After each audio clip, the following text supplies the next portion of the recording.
What's up everyone, this is FP Sticks. I hope you all had a really great community day, and in this video I kind of want to just talk to you guys about some tips and tricks that I've learned along the way playing Pokemon Go that really help me in my Stardust gain and really maximizing the efficiency of my gameplay here. So over the course of community day, it was 6 hours long. We took like a little bit of a break for lunch.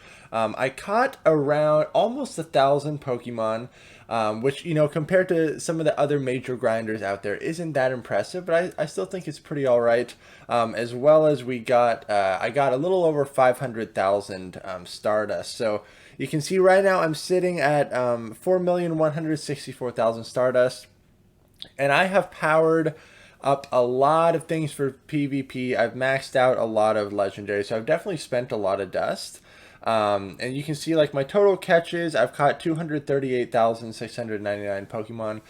So I definitely understand the grind in this game and can really appreciate the grind in this game.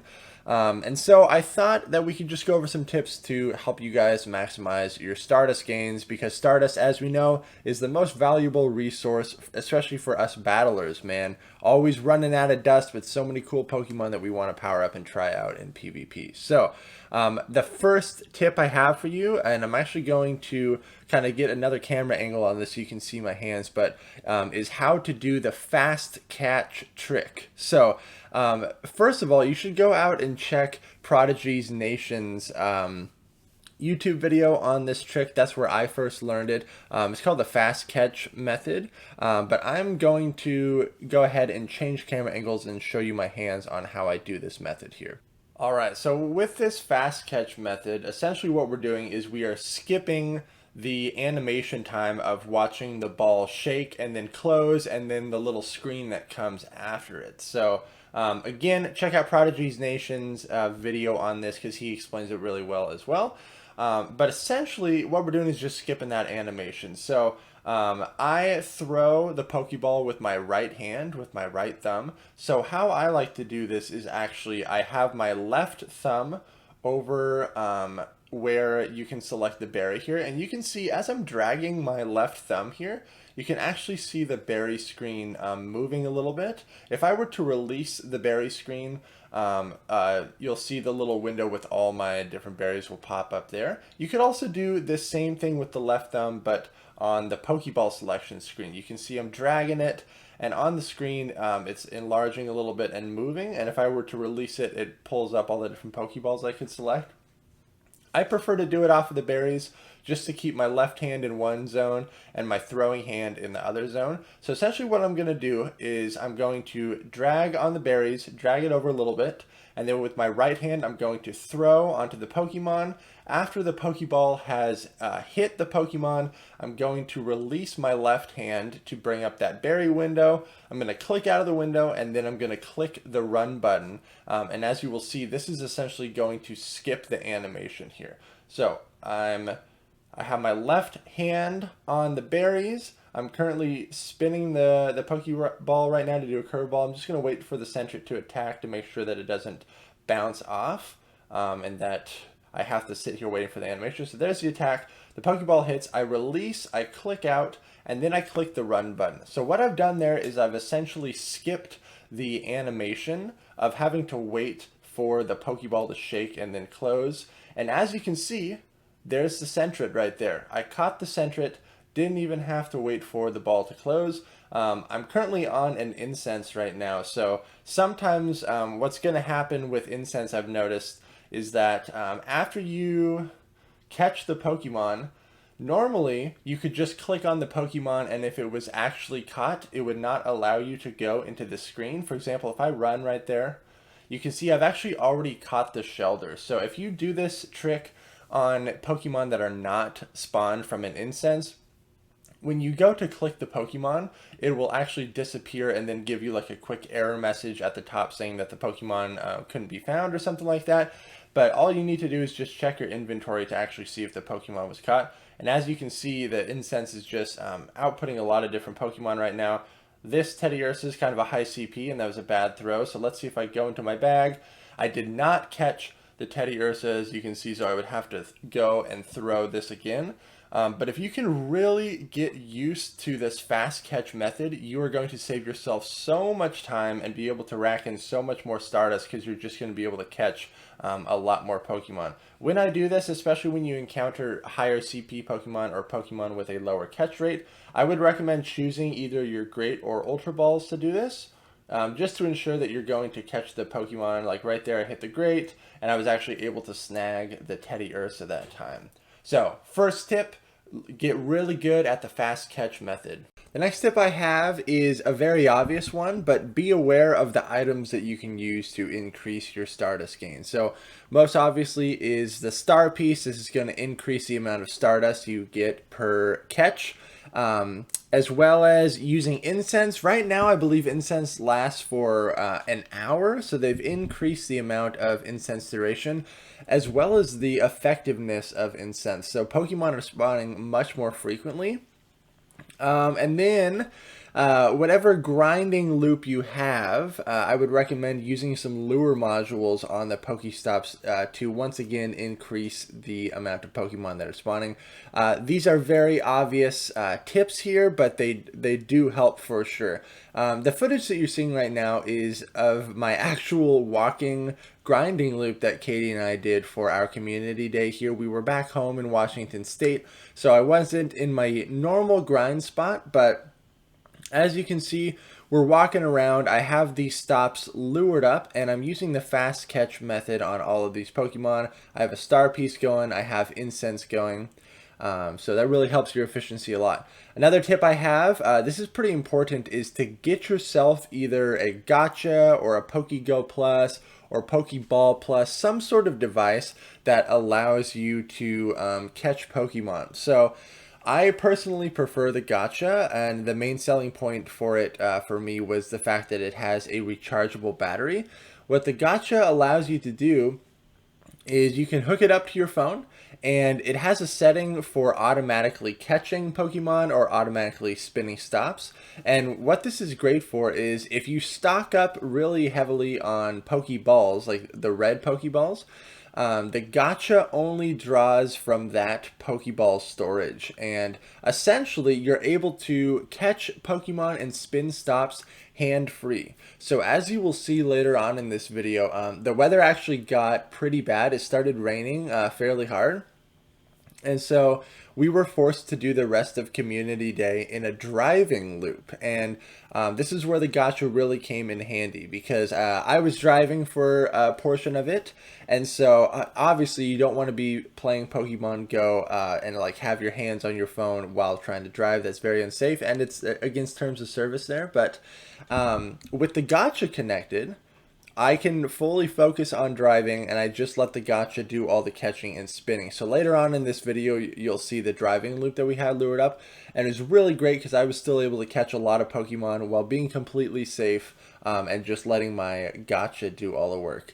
So you can see this walking loop that we have, you need to be aware that like Pokestops, I believe you're able to spin Pokestops every 5 minutes. So ideally, you want a walking loop that is somewhat of a circle and allows you to maximize your efficiency. So by the time you get back to where you started, you're able to spin that Pokestop again.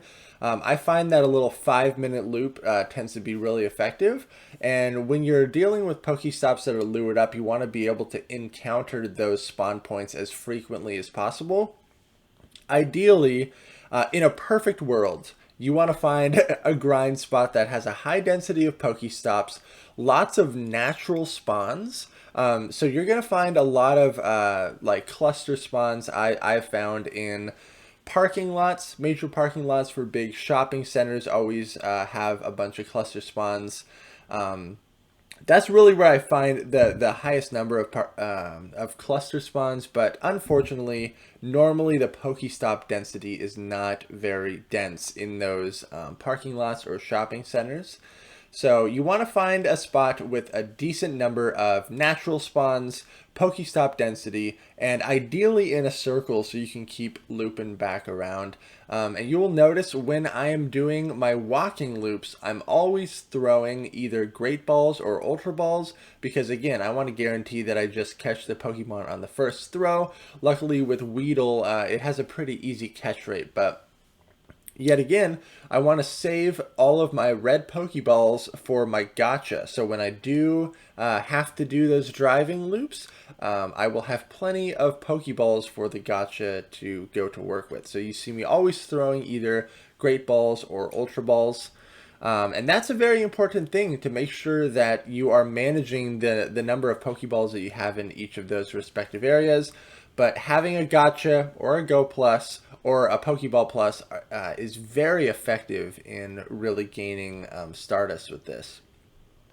Every time I throw a Pokeball on these Pokemon, I'm always trying to aim for at least a great throw, again, to try to maximize my efficiency in catching the Pokemon on the first throw. One of the most annoying things is when the Pokemon attacks and the ball rolls away, and then the game is just kind of stuck sitting there for a little bit, and you're like not able to throw a Pokeball, so that's pretty unfortunate.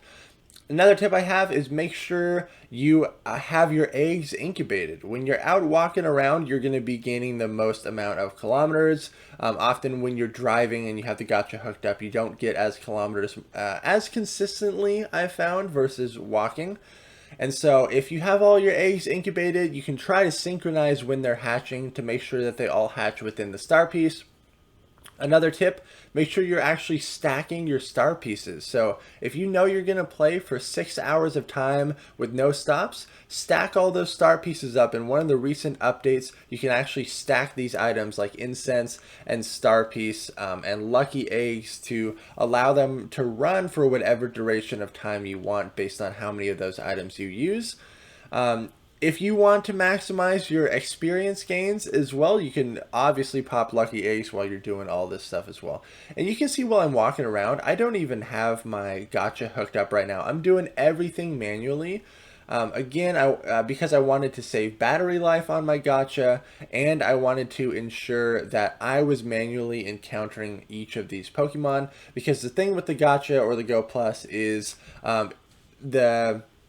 the device only gives one chance for each Pokemon. So it randomly throws a Pokeball. That Pokemon is either caught or it instantly runs. Whereas when you're doing the fast catch method where you're manually clicking on everything and catching everything, you're essentially guaranteeing almost 100% catch rate, especially if you're using Great Balls or Ultra Balls and you're encountering Pokemon that have such a low catch rate like Weedle on Community Day.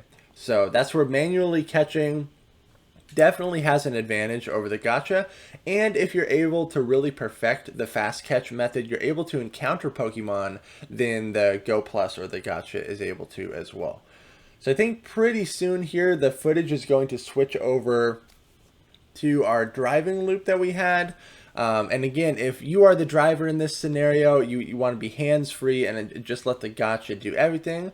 But oftentimes when I'm in the passenger in one of these scenarios and we're doing a driving loop where we are encountering a lot of spawns very quickly, I will still have my gotcha hooked up sometimes and then just manually spin the stops while my gotcha is catching all of the Pokemon. So that way you're still able to increase the amount of items that you are gaining while the gotcha is still burning through your Pokeball stash. Because especially when you're encountering a lot of spawns, that gotcha just goes to town.